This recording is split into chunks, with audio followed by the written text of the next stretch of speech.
Have you ever looked at a logo, a website, or even a poster and thought to yourself, something feels off, but you couldn't exactly explain why? The funny thing is, once you start to learn a few graphic design principles, you start to spot bad design everywhere. Not because you're becoming judgmental, but because you know how to evaluate visual communication. By the end of this video, I want you to be able to recognize the signs of weak design, understand why they don't work, and look through the eyes of a graphic designer. So let's jump in.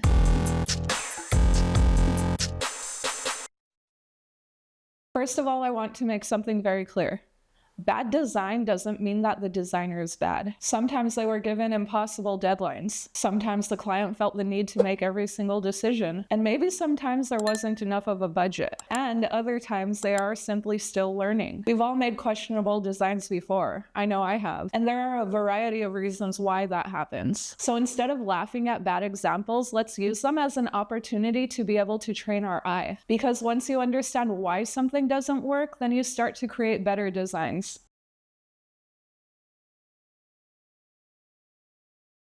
First thing I notice, and probably the bigger thing, is where does my eye go? Every successful design should have visual hierarchy. You could think of hierarchy as someone who gives your eye direction. Look here first, now there, and then there. And then finally read this. Bad design often tries to make everything equally as important. Every headline is huge, every color is bright, every element is just screaming for your attention. You could think of it as walking into a room and everyone is just shouting at the same time. You don't hear everyone, and in fact, you don't hear anything at all. The same thing very much happens visually when you don't pay attention to hierarchy. Good design guides you and bad design overwhelms you. If you don't know where to look in the first few seconds, then it's a very clear sign that your design needs work. Another common giveaway is spacing. A lot of beginners often focus on adding more things, whereas experienced designers, we spend just as much time thinking about what to leave out. When every element is crammed together, then the design, it starts to feel very stressful. Your brain has to work just a little bit harder to separate information. White space, or negative space, isn't wasted. You can look at it as breathing room. It gives the important elements room to stand out. Actually, even when I'm reviewing my own work, I always sit back and ask myself, do all the important elements have room to breathe? And if the answer is no, then it's time to remove something.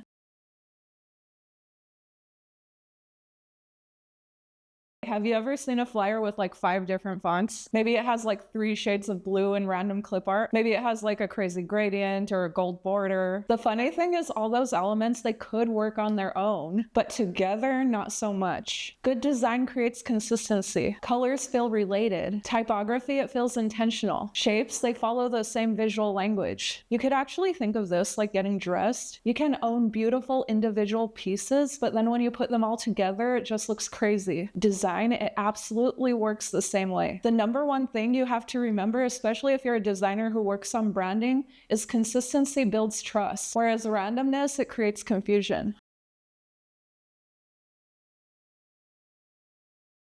Okay, so this one sounds a little obvious, but this happens constantly. If you've been on this channel for a long time, you know what I'm going to say here. Graphic design isn't just about making things look pretty. It's about communicating. And if I have to squint, zoom in, or tilt my head to read anything, spend a few extra seconds trying to figure out what something is saying, the design isn't doing its job. This could be due to things like the contrast being too low. Maybe the fonts are too decorative. Maybe the text is too small. Maybe everything is centered when it shouldn't be. Good design removes friction, but bad design, it creates it. The easier something is to understand, the more successful it is.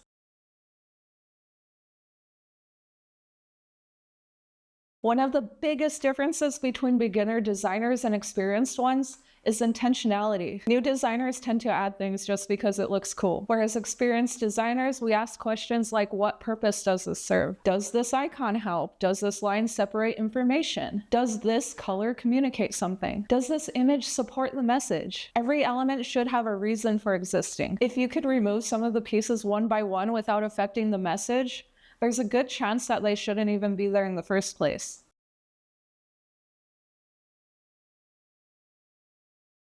Decoration isn't the same thing as communication. This one is huge.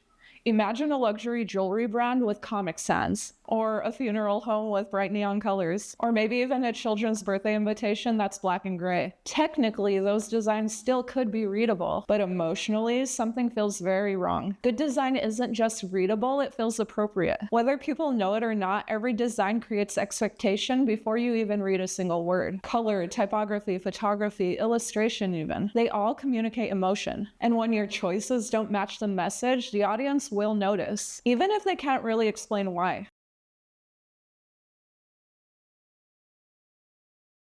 Okay, this might be the most important point of the whole video. People often judge graphic design based on their own personal preferences, whereas designers were more concerned on whether it solves the problem or not. Let's say that someone's designing a website for older adults. It isn't trendy, it isn't flashy, it uses large text, simple navigation, high contrast. A younger audience, they might look at that and think it looks boring, but older adults, they'll be able to easily use it. That's good design. Another example.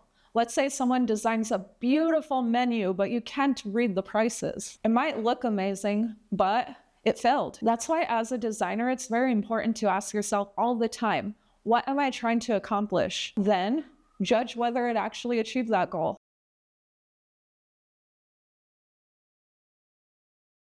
Okay, and this is one that I wish I was told a lot earlier. Most beginners, they'll look at their work and ask, do I like it? Whereas professionals will ask, does it work? Those are two completely different questions. You might be a designer who loves minimalism, whereas someone else, they might love maximalist design. Neither is automatically better. The question, it should be, does the style support the message, the audience, or the goal? That is the most useful way to evaluate design. And honestly, I think that it makes you a kinder designer, because instead of simply saying like this design is ugly, you start being more specific, like the hierarchy could be clearer. The typography doesn't fit the audience. The spacing, it makes it harder to read. Do you see the difference there?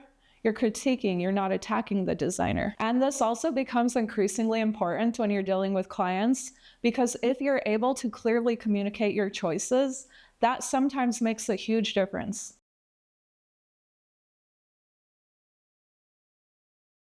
The best part is that you don't need the fanciest design software to improve a skill. You could actually practice almost anywhere. Next time you're at a grocery store, start looking at the cereal boxes. When you're scrolling Instagram, pay attention to the advertisements. Look at restaurant menus, movie posters, packaging, billboards, and always ask yourself, where does my eye go first? What's working or what's confusing? What could be improved? You don't have to be right all the time. The important part is you're building a habit of observing. The more designs that you analyze, the stronger your instincts become. And eventually you'll stop seeing just colors and fonts. You'll start seeing decisions.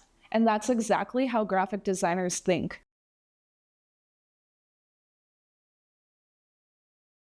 So the next time that you come across a design that feels off, don't just say that's bad. Ask yourself why. Is the hierarchy confusing? Is it hard to read? Is everything fighting for attention? Does the style match the message? Is every element serving a purpose? The more questions that you ask, the better your eye becomes. And here's the fun part. Once you start noticing things, there's no going back. You can't unnotice them. And then it's like, welcome to the club. If this video helps you see design a little bit differently, that will be great. That's the whole goal of this video. Let me know in the comments. What is the first thing that you notice when design feels off? I need to hear your answers. And if you're here because you're learning one graphic design principle at a time, don't forget to subscribe because I make videos just like this every single week. But okay guys, that's all I have for you right now. I'll catch you in the next one. Bye!